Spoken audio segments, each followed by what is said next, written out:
Direto de Brasília, com Eliane Cantanhede.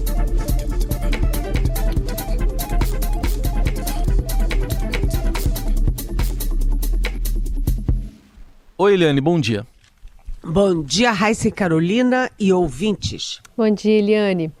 Começar sobre a reforma tributária. O Senado aprovou por 53 votos a 24. O texto principal, a vitória foi apertada, já que a PEC precisava de ao menos 49 votos favoráveis e o placar foi o mesmo nas duas votações. Então, para garantir a aprovação, o relator da reforma, Eduardo Braga, teve de ceder em vários pontos e, de última hora, acatou 6 novas emendas, incluindo a alíquota reduzida para o setor de eventos.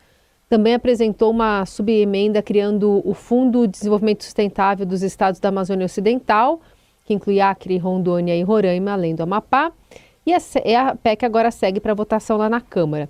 A gente tem manifestação do presidente, do Senado, do Rodrigo Pacheco, afirmando que a reforma se impôs sobre o Brasil, que não podia mais conviver com esse atraso. A reforma hoje aprovada por esse plenário se impôs porque não havia mais como adiá-la. A reforma se impôs porque o Brasil não podia mais conviver com o atraso. O amadurecimento do debate foi fundamental para que a população, as empresas, os entes federados e os entes públicos pudessem entender a necessidade da reforma. Mais do que isso, o debate aprofundado foi essencial para diminuir a incerteza e afastar o medo de uma tão ampla reformulação do sistema tributário nacional. Então, Eliane, queremos te ouvir sobre essa tramitação que agora vai para a Câmara e também sobre uma demonstração de força, de fidelidade de bolsonaristas no Senado, trazendo um alerta para o governo também. Pois é, exatamente isso, né? A reforma passou, mas passou por um placar muito apertado. Uma margem de apenas 4 votos a mais é muito pequena para dar segurança ao governo federal. O Bolsonaro entrou na última hora, se reuniu com a bancada dele, com o grupo de extrema-direita no Senado e possivelmente tirou alguns votos. Foram 2 grupos de oposição. O grupo bolsonarista que se reuniu com ele e que não votou. O grupo liderado, por exemplo, pelo ex-candidato à presidência do Senado, o senador Rogério Marinho. Ao outro grupo da oposição simplesmente pensou, acatou aquela aclamação do governo federal, dizendo o seguinte: olha, isto não é uma questão partidária, não é uma questão ideológica, não é uma questão de governo versus oposição. Na verdade, a reforma tributária é fundamental. Está sendo discutida há 40 anos, é um emaranhado de leis, são 27 legislações sobre ICMS, é uma burocracia infernal. Ontem estava almoçando com um especialista na área financeira e ele estava me dizendo que há inclusive relatos, informações sobre empresas estrangeiras que desistiram do Brasil porque não aguentavam mais contratar equipes de advogados, gastar um dinheirão para tentar entender e tentar se adaptar às leis brasileiras de tributação. Então era necessário. Agora, em que pé está isso? A reforma passou rapidamente, na CCJ do Senado, ontem nas 2 votações, 2 turnos do Senado, e agora volta para a Câmara. A disposição do presidente da Câmara, Arthur Lira, é tocar o barco rapidamente assim que a reforma chegar na Câmara. Hoje já há indícios de que ela pode começar a ser votada na Câmara novamente, já depois do feriado do dia 15 de novembro, semana que vem. Que isso significa? Significa, primeiro, que depois a Câmara fez a reforma, foi para o Senado. Se o Senado mexeu, tem que voltar para a Câmara. Isso é protocolar regimental. E agora, né? E se a Câmara resolve mudar tudo de novo, voltar ao original? Aí é um problema. Então, uma solução que vem sendo estudada entre Câmara, Senado, as cúpulas da Câmara, Senado e Governo Federal, tendo como grande articulador o ministro Fernando Haddad, é fazer um fatiamento da reforma. O que é consensual entre Câmara e Senado, aprova-se já a toque de caixa ainda esse ano. O que não é consensual, aí deixa para depois, fica para 2024.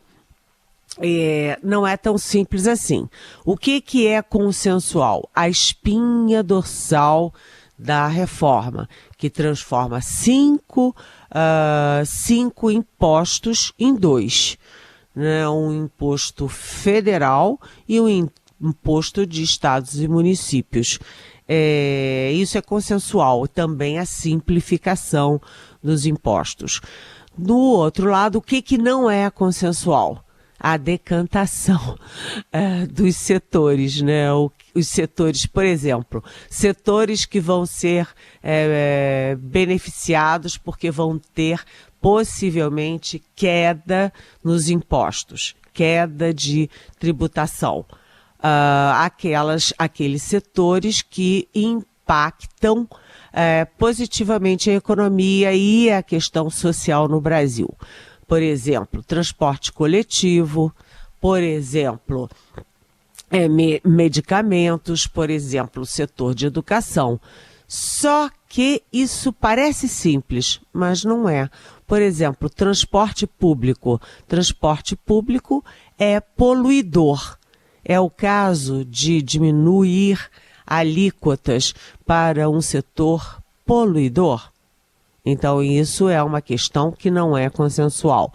Do outro lado, aumentar impostos para setores que têm impacto negativo, por exemplo, no ambiente e, por exemplo, na saúde das pessoas. Para muitos isso parece óbvio, para mim, por exemplo, parece óbvio, mas há pressões dentro do Congresso Nacional. Então, aprova-se, a tentativa é essa, aprova-se a espinha dorsal, o que é consensual, mas aqueles setores prejudicados ou favorecidos, isso é uma questão 1 a 1, com um lobby infernal que vai, e que aliás já está rolando solto na Câmara dos Deputados. Vamos ver como é que isso evolui, mas de qualquer jeito é uma boa notícia a aprovação no Senado Federal. Muito bem, só detalhes de tudo isso, que é muito complexa a reforma, você encontra lá no portal do Estadão, setor por setor. Eliane, falando da guerra entre Israel e Hamas, ontem havia expectativa, né, de brasileiros serem liberados para sair de Gaza, a fronteira foi fechada e hoje ela foi reaberta, mas a situação é a mesma para os brasileiros, né, Eliane? Pois é, exatamente. A situação cada dia que passa, vai piorando. O nosso chanceler, o Mauro Vieira, anunciou no fim de semana, né, inclusive para as televisões, gravou a entrevista dizendo que tinha conversado com o chanceler de Israel e que, enfim, ele, Mauro Vieira, anunciou que os brasileiros, 34 brasileiros, inclusive 15 crianças, sairiam da região, sairiam de Gaza na quarta-feira, ou seja, ontem. Mas a quarta-feira passou e nada aconteceu. A gente viu o grau de irritação do Mauro Vieira quando ele falou anteontem, ele que é um profissional da diplomacia, que é muito frio, ele deu um recado duro, dizendo que moralmente, politicamente, moralmente inaceitável, né, não haver uma trégua humanitária. Isso foi um recado duro para os Estados Unidos, por exemplo, né? Mas o Mauro Vieira agora e o Itamaraty, então a irritação cresce, mas o que cresce mais no Itamaraty, no Palácio do Planalto, e eu acho que nas casas brasileiras, é a preocupação, o temor de o tempo passando e as pessoas lá naquela área sem água, sem comida, sem medicamento, sem luz, praticamente sem comunicação e debaixo de bomba, né? Eu perguntei ontem, já no início da noite, se haveria chance de saírem hoje e não havia nenhum tico de otimismo no Itamaraty. Por quê? Porque ontem o Egito fechou as fronteiras novamente e então a lista de 600 estrangeiros que seria usada ontem não foi usada. Portanto, essa lista ficou de ontem para hoje. Hoje eles já reabriram a fronteira, mas não para a saída de estrangeiros. Então está incerto, porque a lista primeira é essa de mais 600 e os brasileiros não estão incluídos. Então há um pessimismo no Itamaraty em relação da saída dos nossos brasileiros. Realmente é uma situação muito difícil. E o que eles alegam? Né? Há um empurra-empurra, porque o Egito diz que não pode abrir a fronteira porque é perigoso, porque o Israel continua bombardeando. E, além disso, diz o seguinte, quem controla as listas, quem passa o pente fino é Israel. Israel é que está dizendo quem sai e quem não sai. Então, a situação, gente, eu lamento informar isso, mas está chegando num nível desesperador. Eliane Cantanhede, com esse olhar agora sobre o Brasil, né, nessa relação com a guerra lá entre Hamas e Israel, mas a Polícia Federal identificando e levando para a cadeia alguns suspeitos de articular atos terroristas aqui no Brasil. O ministro da Justiça, Flávio Dino, comentou a operação de ontem com membros do Hezbollah. Nós temos um compromisso claro, liderado pelo presidente Lula, de combate ao terrorismo. Isso se dá também na esfera criminal. A Polícia Federal está investigando, mostrando que, neste caso, nós só temos um lado, que é o lado da lei, que é o lado dos compromissos internacionais. Tá aí a manifestação do ministro Flávio Dino, Eliane. Pois é, e o ministro Flávio Dino hoje já colocou no Twitter, nas redes sociais, um longo arrazoado de 8 itens. Ele numerou 1, 2, 3 até o 8º item, esclarecendo que ele com aquele jeitão do Flávio Dino, muito incisivo, né? Ele contundente. Ele está dizendo nessa nota que o Brasil é um país soberano, que há uma cooperação jurídica e policial, que essa cooperação é ampla, né, com países de diferentes matizes ideológicos, com acordos internacionais e acordos bilaterais, mas, aspas, nenhuma força estrangeira manda na Polícia Federal do Brasil e nenhum representante de governo estrangeiro pode pretender antecipar resultado de investigação conduzida pela Polícia Federal e ainda em andamento.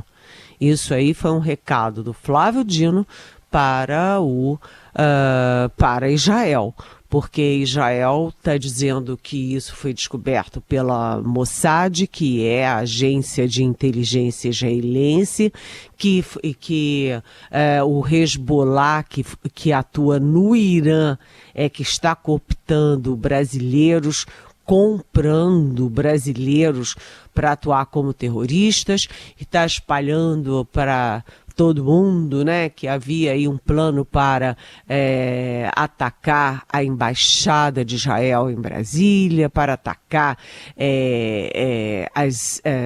os cultos, né, judeus pelo país afora, enfim. E aí o governo brasileiro está dando um basta nisso. Por quê? Né? Eu ontem estava conversando muito no governo, na Polícia Federal, inclusive, há um grande temor de que uma operação como essa de ontem na Polícia Federal possa atiçar os ânimos antissemitas, né, e anti-muçulmanos aqui no Brasil. Isso está atingindo muito a guerra da internet, sempre a internet, sempre em guerra, né? Mas o Brasil tem um histórico de muita boa convivência entre judeus e muçulmanos, árabes e judeus, palestinos e judeus, inclusive que se casam entre eles aqui no Brasil.